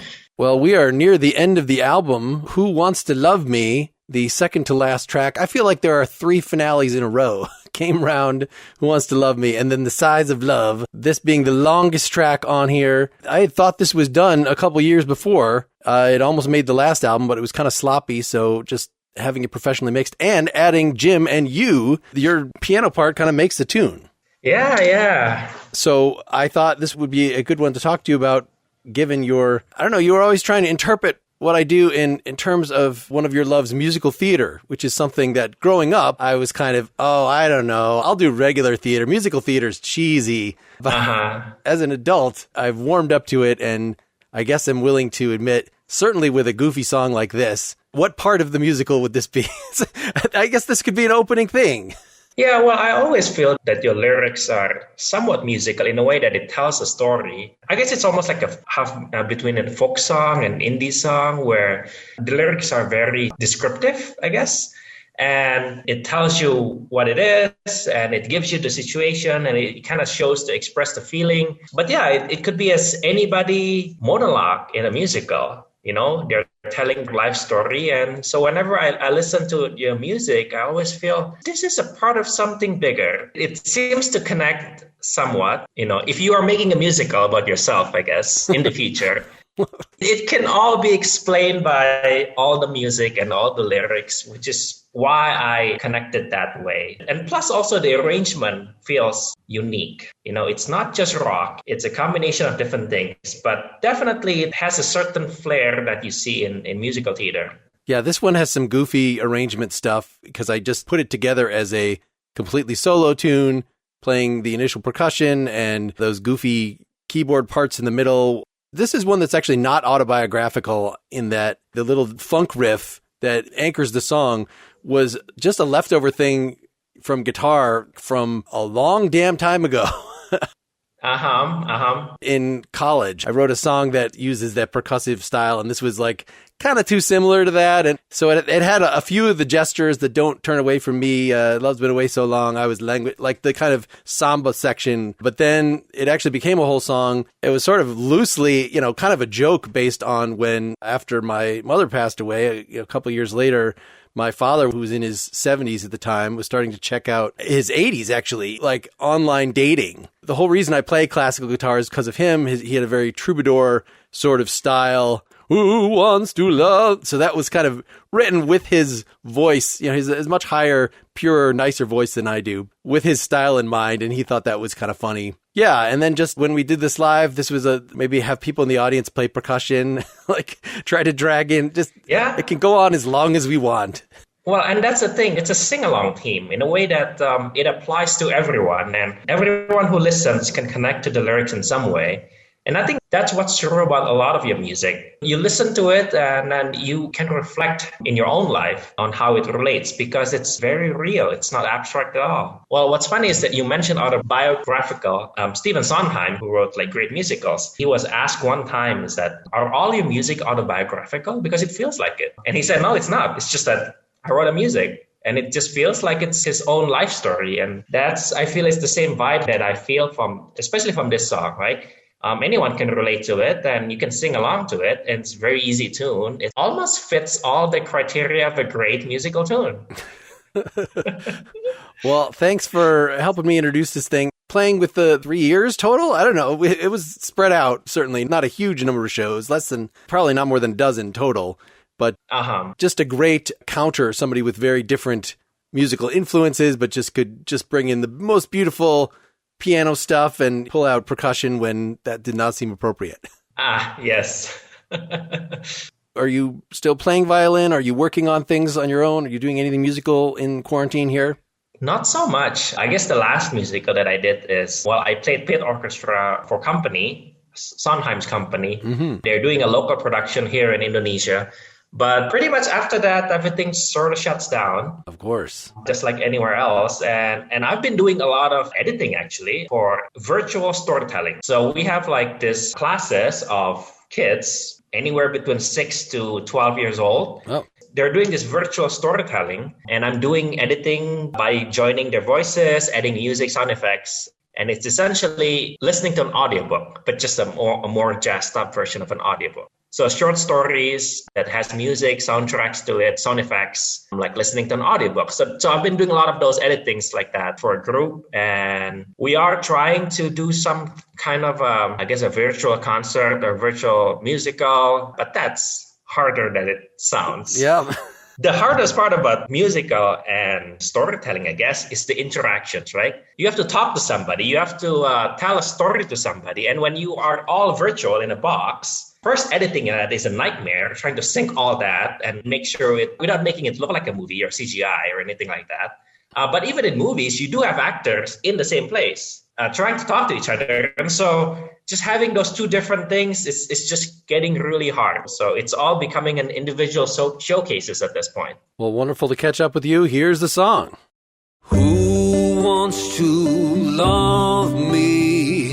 Who wants to love me? Who wants to love me? I've got a lot of money.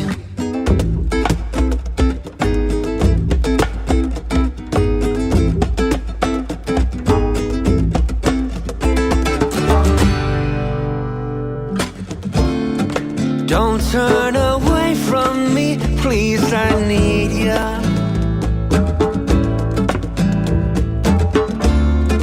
If you expose yourself, then I'll see ya. Love's been away so long, I was languishing, oh, languishing.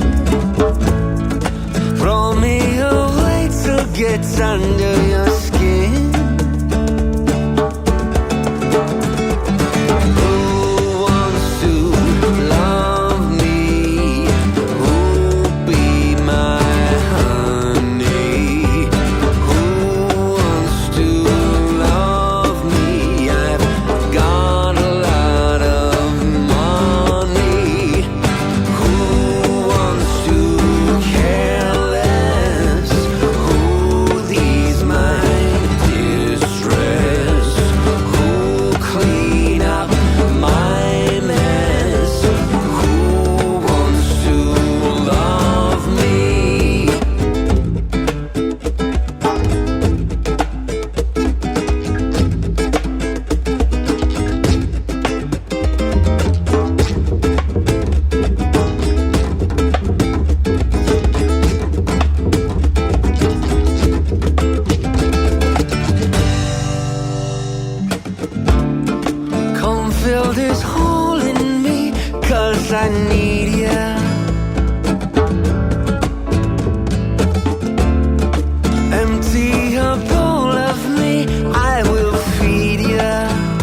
Why, it's Jim, the percussionist on every single track that folks have been hearing here to close out the evening with me and introduce the last song, The Size of Love, which is objectively the worst song on the album. That's about my speed, so we're all good. I think the worst song is actually still pretty good. It's an artifact. You know, the fact that we had Iris in the band, I was looking for songs that I'd written that could have a female singer. I had done this in a past set while in Austin, so it's a song that I did like, but it was written on a napkin in 1993 in a Denny's to impress a girl that I was eating with. Like, I can write a song right now. And it was just a goofy thing, but it was fun enough to keep around. And it seems to capture the party atmosphere that you brought to the band. Well, I do what I can. So even though the percussion part wasn't terribly complex on that song, but the old 3/4 country ballad, it makes it pretty hard to go nuts. But it was appropriate, I guess. So I like it, actually. Well, and you came to us through you and Ken had played with me back in the day in the early aughts where we fancied ourselves something of a funk band. And that was definitely your drumming style at the time. But now you've moved on to doing strictly hand percussion. Do you want to kind of get into a little of what your whole drum therapy crusade and all this is? Yeah, I do a lot of therapeutic drumming and a lot of other stuff. So I have multiple sclerosis, and I was diagnosed in 2008, but had symptoms of it long before that. But eventually I lost my ability to drum at a drum set. I figured out a lot of ways to do hand percussion and still do that a lot. And I find it very therapeutic. And so I enjoy doing it, and I still do it every day. Now, at this point, almost exclusively, I play what's called a slap top cajon. And it's a lot of fun, a lot of good different noises. But I've also, pre-COVID, spread that around to a lot of other groups as well. So you're like a super spreader of percussion piece. I am a super spreader, yes. So I was going around to nursing homes, memory care units, stuff like that with a whole bunch of hand drums and just basically talking to people and getting them to drum along and have fun with me. And so we would do that. And I still do stuff at least once a week virtually for people with disabilities. I'm pretty active with the MS Society, so I'm not remotely shy about my diagnosis or things that have evolved from it. Yes, and it led us to be playing together again. I think I bugged you periodically every couple years since, every time I'd lose a drummer, like, are you free yet? Nope, too many other things going on, but... And I did always have a lot of stuff going on, but then once I quit work, now at this point in 2020, it was 4 years ago, almost 5 years ago, actually. Then it was just kind of one of those things where I just didn't have much physical... I couldn't do the high energy drumming that I had always done pretty much my whole life up until that point. So, but I had a lot of fun doing it. And we had a lot of fun on Size of Love, as well as all of the other songs on that album, just experimenting with different percussion sounds. And I did a lot of djembe on that album, as I recall. Yes. I think you had the most time with me sort of in studio, days in my basement of other people that played on the album, going through all the songs. Because, you had to be the backbone of everything. And we were generally recording all the parts, the shakers, and then the cajon and the djembe or whatever separately. So it was like quite a few passes on just about every song and trying to keep it consistent through the whole thing, even if half the time when I got into the studio, he was just like, let's grab a good measure and then copy and paste that to go through a lot of the songs and just look for the fills and leave the fills in that you put, but kind of really to make it more easily. The ultimate in consistency, right? Yes, but it was not quantized. It was not electronic. It was still you playing it. So that was a lot of fun. And hopefully we'll get back out there again and do some more playing. One day, right? 2021. I miss getting out to watch bands. I miss getting out and playing. And this is tough on everybody, but particularly many musicians who made their living exclusively by playing. You worry about that, right? Or at least I do.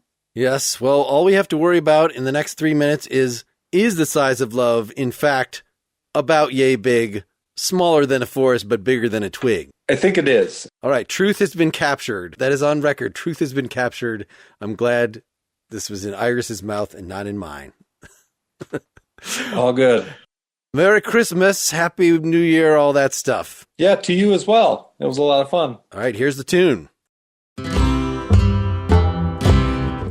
I was hungry, so I bought some fries, done ingest them progressively by size. As I chew them slowly, I watch your eyes as they bug out to the size of love. The size of love is about yay big, smaller than a forest, bigger than a twig. Yes, I know that you dig me. I'm what you're dreaming of, 'cause I see you swelling to the size of love. I was thirsty, so I bought a Coke. When you said Add salt. I thought it was a joke. That occasion haunts me. I miss that poke. A taste sensation growing to the size of love. The size of love is about yay big, smaller than a forest, bigger than a twig. Yes, I know that you dig me. I'm what you're dreaming of, 'cause I see you swelling to the size of love. As we left that Denny's, paid the check and skipped to the airlock. Next to the cigarette machine. I have never seen that many nervous ticks in a macho man. Your breath so big and your love so mean. The size of love is about yay big, smaller than a forest, bigger than a twig. Yes, I know that you dig me. I'm what you're dreaming of, 'cause I see you swelling to the size of love. The size of love is about yay big, smaller than a forest, bigger than a twig. Yes, I know that you dig me, but I'm giving you the show, 'cause it's underwhelming size.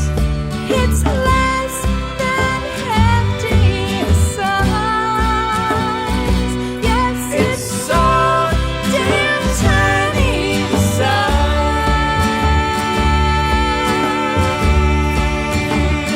of your